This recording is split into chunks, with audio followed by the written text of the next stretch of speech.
semuanya? Pagi, Bu. Kurang semangat. Selamat pagi buat kita semuanya. Pagi, Bu. Ya, terima kasih semangatnya yang luar biasa.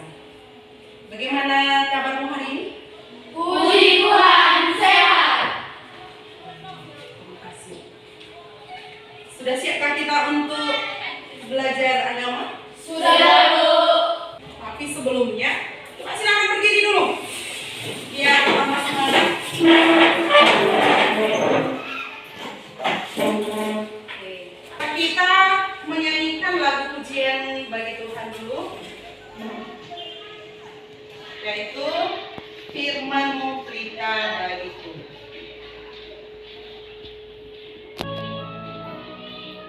Kita nyanyikan dengan semangat ya. Kita nyanyikan dengan semangat ya. Ya, Bu. Firman-Mu pelita bagi kakiku, terang bagi jalanku. Firman-Mu pelita bagi kakiku, terang bagi jalanku. Oke, kita posisi berdiri. Kita satukan hati kita berdoa. Posisi sikap berdoa. Segala puji Tuhan Allah Bapa di surga buat segala kebaikan-Mu Tuhan yang selalu menuntun kehidupan kami pada malam hari hingga pada pagi hari ini Tuhan. Engkau tetap menyertai kami. Engkau tetap anugerahkan cinta kasih-Mu yang selalu memberikan kesehatan yang luar biasa kepada kami. Pada saat ini Tuhan kami akan memulai pembelajaran kami. Kiranya Tuhan hadir di tempat ini untuk boleh memberkati kami, membukakan hati dan pemikiran kami, agar setiap firman Tuhan, agar setiap pembelajaran yang kami sampaikan kepada anak didik kami boleh diterima. Dalam nama Yesus Kristus kami berdoa ucap syukur kepada-Mu. Amin. Silakan duduk. Kita coba perhatikan dulu kebersihan kita. Sudah bersih? Sudah, Bu. Coba perhatikan dulu samping kiri kanannya, temannya ada nggak yang tidak hadir? Ada semua, Bu. Oke, puji Tuhan hadir semua, ya. Oke. Sekarang kita lanjutkan materi pembelajaran kita, yaitu tentang apa? Roh Kudus menopang hidup orang beriman. Iya. Roh Kudus penopang hidup orang beriman. Nah, ini lanjutan materi kita di minggu lalu. Kalau di minggu lalu kita sudah membahas yaitu tentang dampak hidup beriman dan berpengharapan. Masih ada nggak yang mengingat apa yang sudah kita bahas minggu lalu mengenai materi kita dampak hidup beriman dan berpengharapan? Ayo, siapa masih ingat apa yang Ibu sampaikan minggu lalu? Coba tunjuk tangan, ada berani? Terus Inseli, coba. Saya mengandalkan hidup saya kepada Tuhan. Saya setia kepada Tuhan. Saya taat kepada janji Tuhan. Iya, bagus. Ya, itu dia, betul. Ya, bahwa yang kita pelajari minggu lalu, dampak hidup beriman dan berpengharapan, bahwa sikap yang dapat kita tunjukkan, dikatakan kita beriman dan berpengharapan kepada Tuhan, yaitu kita selalu mengandalkan Tuhan di dalam hidup kita. Selain kita mengandalkan Tuhan di dalam hidup kita, kita menunjukkan kesetiaan kita kepada Tuhan. Kita menunjukkan ketaatan kita kepada Tuhan. Selain itu berani bersaksi. Nah, ya itu sikap hidup ya orang beriman dan berpengharapan. Nah, kita lanjutkan untuk materi kita untuk hari ini. Tadi yang kita bahas materi pembelajaran kita adalah Roh Kudus Menopang hidup orang beriman. Roh Kudus menopang hidup orang beriman. Nah, apa yang menjadi kompetensi dasarnya? Sebagai kompetensi dasar itu adalah menghayati peran Roh Kudus dalam proses hidup beriman. menghayati peran Roh Kudus dalam proses hidup beriman. Ya.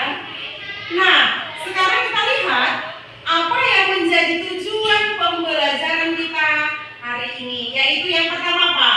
Berdoa sebelum dan sesudah melakukan kegiatan. Iya, sudahkah kita lakukan ini? Sudah, Bu. Bagus. Yang kedua, menunjukkan sikap hidup beriman yang dipimpin oleh Roh Kudus. Yang ketiga itu menjelaskan arti Roh Kudus. Yang keempat itu adalah apa? Memahami bahwa Roh Kudus menghibur dan menguatkan. ya, memahami bahwa Roh Kudus menghibur dan menguatkan. Yang selanjutnya yaitu Memahami bahwa Roh Kudus menguatkan. memahami bahwa Roh Kudus menguatkan gereja dan umatnya. Dan selanjutnya kita lihat menyebutkan contoh-contoh peranan Roh Kudus dalam gereja perdana. Baru yang selanjutnya itu adalah menciptakan sebuah lagu yang bertemakan apa? Peran Roh Kudus. Iya, itu adalah sebagai keterampilan nanti yang dapat kamu tunjukkan setelah kita mempelajari Roh Kudus penopang hidup orang beriman. Nah, sekarang kita lihat yang selanjutnya ini adalah tentang gambar apa ini?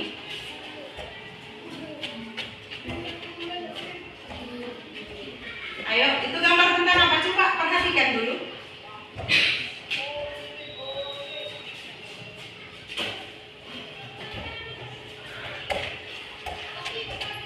Gambar apa?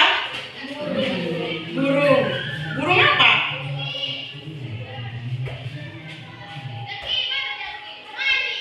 Ayo, burung apa? Burung merpati. Coba, ini adalah gambar burung merpati. Ya, gambar burung merpati itu kita yakini bahwa sebagai lambang daripada Roh Kudus. Ya, paham sampai di sana? Oke, baik. Ya, kita lihat lagi selanjutnya. Ya, apa pengertian Roh Kudus? Roh Kudus itu adalah apa? Pribadi dan kebenaran konsep yang berbuat dan seorang Kristen memiliki Roh Kudus. Roh Kudus merupakan Allah yang menolong, membimbing, menghibur, dan mengajarkan manusia. Roh Kudus menuntun umat Kristiani agar hidup sejalan dengan kehendak Tuhan. Iya, itu pengertian Roh Kudus. Saya ulangi lagi. Roh Kudus itu adalah pribadi Tuhan dalam konsep Tritunggal. Menurut ajaran Kristiani, seorang Kristen memiliki Roh Kudus.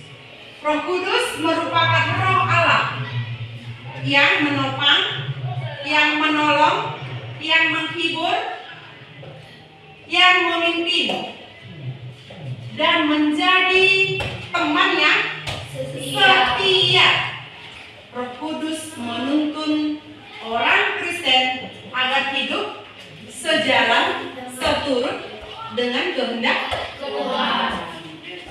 Ya, itulah pengertian Roh Kudus. Sampai di sana paham mengenai pengertian Roh Kudus? Paham, Bu. Oke, bagus. Ya, nanti juga boleh dilihat bukunya sebagai sumber pembelajarannya juga ya. Oke, nah selanjutnya kita lihat dulu. Dijelaskan lagi, siapakah Roh Kudus itu? Oke, siapakah Roh Kudus itu? Kita lihat, Roh Kudus itu dalam bahasa Latin itu apa? Holy Spirit atau Spiritus, yang artinya apa? Nafas, ya. Ini berhubungan dengan kehidupan. Coba buka dulu Roma 8. Roma 8. Bahwa tadi dikatakan Roh Kudus itu adalah sebagai napas kita. Ya, ini berhubungan dengan kehidupan.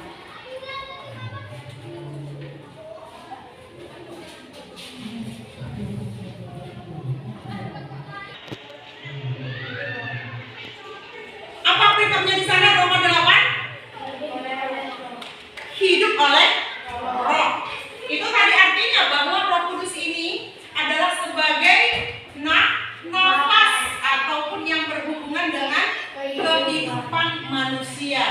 bahwa Roh Kudus adalah Roh Allah pemberi kehidupan seperti tadi yang sudah dijelaskan pada Roma 8.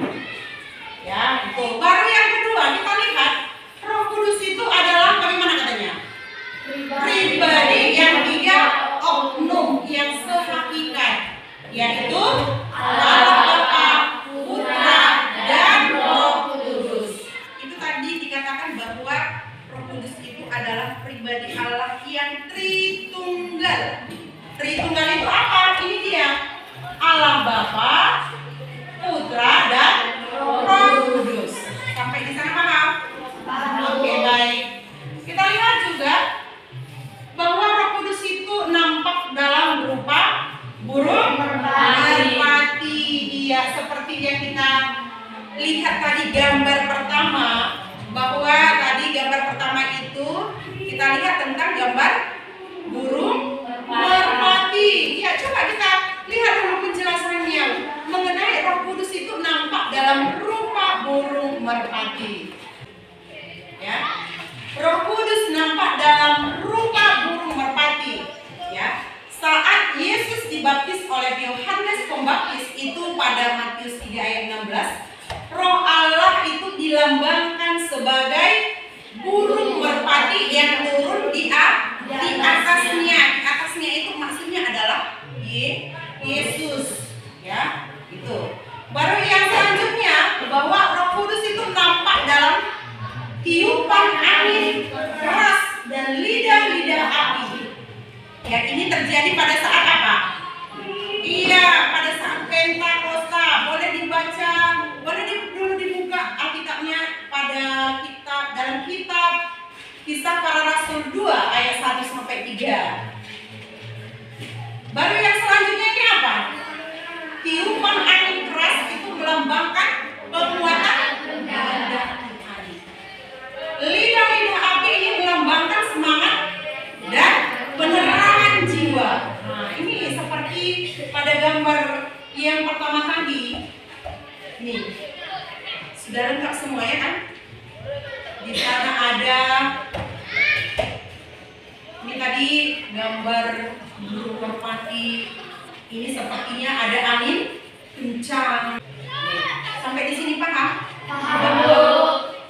Dan lagi, ya, kita lihat bagaimana sikap yang menunjukkan yang dipimpin oleh Roh Kudus itu. Bagaimana sikap kita?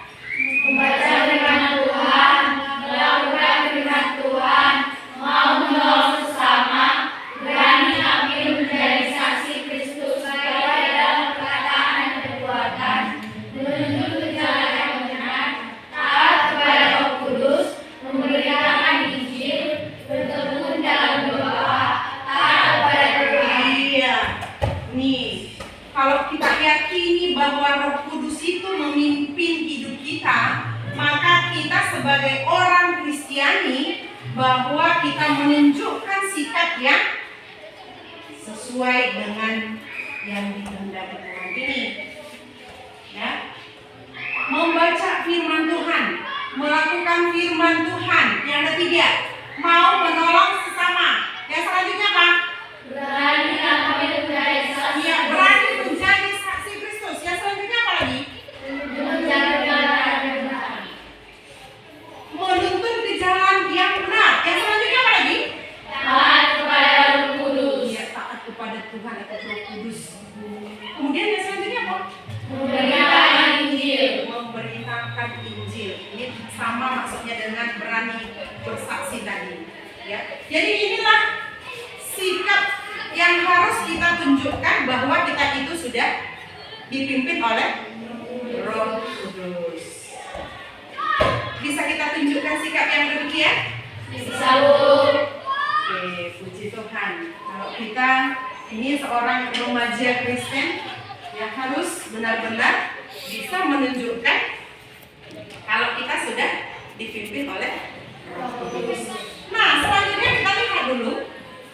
Nih, Roh Kudus itu ini juga bisa disebut sebagai parakletos dalam bahasa Yunani, yang artinya dipanggil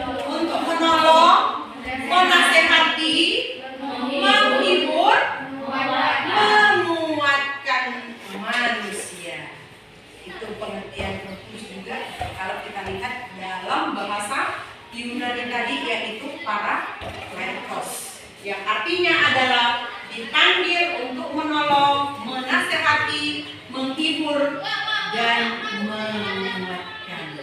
Sampai di sana paham?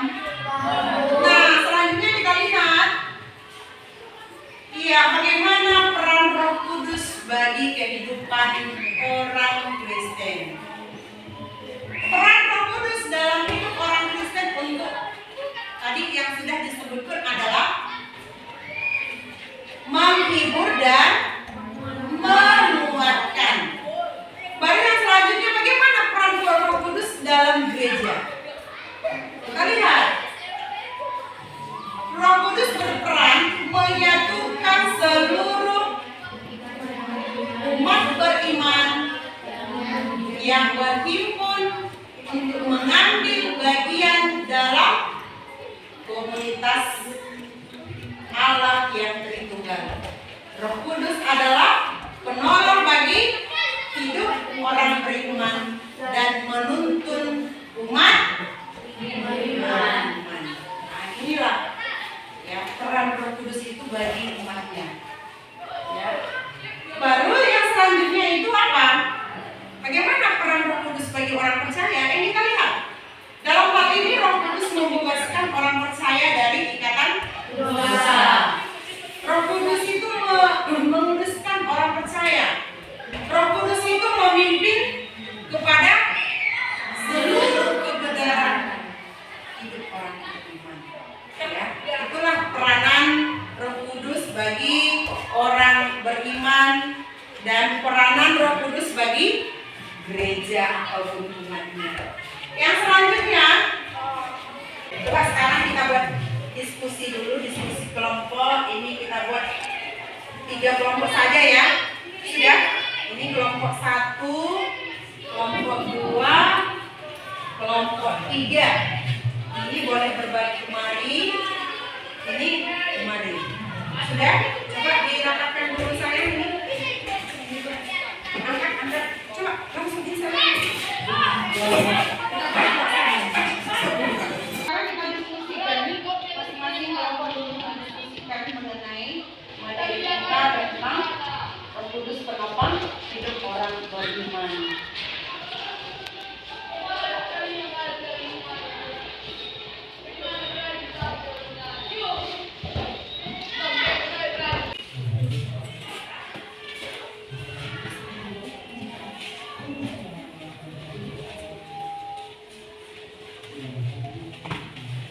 Ayo, sudah selesai?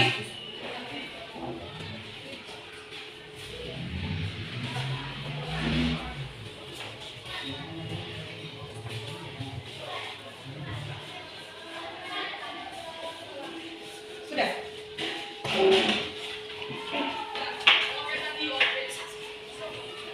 Oke, silakan juga gunakan buku paket kita sebagai sumber belajarnya, sumber diskusinya.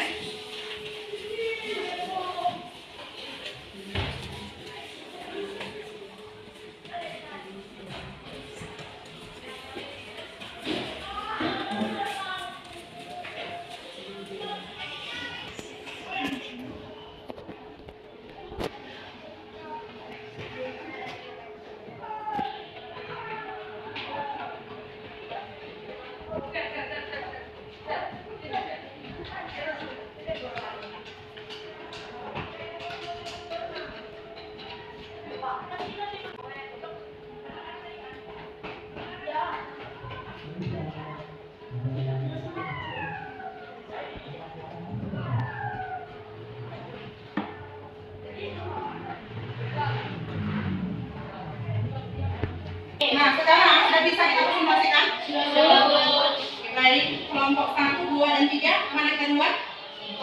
Oke, baik. Kelompok 1 silakan presentasikan hasil diskusinya. Hasil presentasi kami dalam peran Roh Kudus dalam hidup orang beriman dan percaya adalah hidup orang beriman adalah untuk menghibur dan menguatkan. Roh Kudus juga berperan dalam menopang hidup kita sebagai orang-orang beriman agar kita memperoleh kekuatan dalam menghadapi berbagai tantangan dan cobaan. Roh Kudus lewat karunia-karunia-Nya, misalnya karunia untuk menyembuhkan, karunia untuk membuat, karunia berbahasa roh dan lain-lain. Baik, itu dia hasil presentasi masih dari kelompok 1. Silakan berikan tepuk tangan untuk Ada pertanyaan? Ada Bu. Iya, silakan, Inseli. Mengapa Roh Kudus sering digambarkan sebagai burung merpati? Iya. Tepuk tangan buat pertanyaan Inseli. Iya. Mengapa Roh Kudus sering dilambangkan sebagai burung merpati? Iya. Ini jawab karena Roh Kudus adalah roh yang tidak dapat dilihat oleh manusia. Penampakan burung merpati ini sudah banyak disaksikan oleh banyak orang, termasuk murid-murid Tuhan Yesus. Burung merpati adalah melambangkan kesucian dan kelemah lembutan daripada Roh Kudus. Nanti boleh dibaca di Matius 10 ayat 16 ya. Burung merpati dalam peristiwa ini melambangkan bahwa roh turun ke atas Yesus. Dan roh itu adalah roh yang suci dan roh yang tidak bercela. Jadi itulah mengapa tadi Roh Kudus itu dilambangkan sebagai burung merpati. Ya. Bisa dipahami untuk yang lain? Bisa, Bu. Nah, itu dia mengapa tadi burung itu dilambangkan sebagai Roh Kudus. Nah, untuk ya, sekarang silakan berdiri.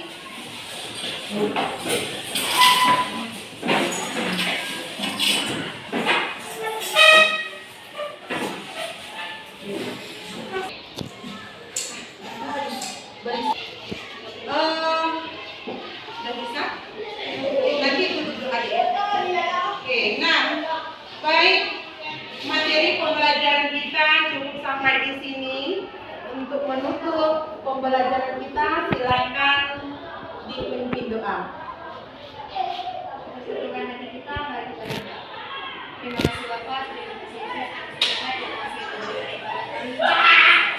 Di mana Bapak sampaikan kami nanti setelah Tuhan dan kesehatan Bapak, bagi dosa yang kami perbuat, supaya kami tidak sengaja menghapuskan doa Bapak agar tidak terhalang hasil karunia yang diberikan kepada kami. Terima kasih Bapak, terima kasih Yesus. Amin. Selamat siang. Siang.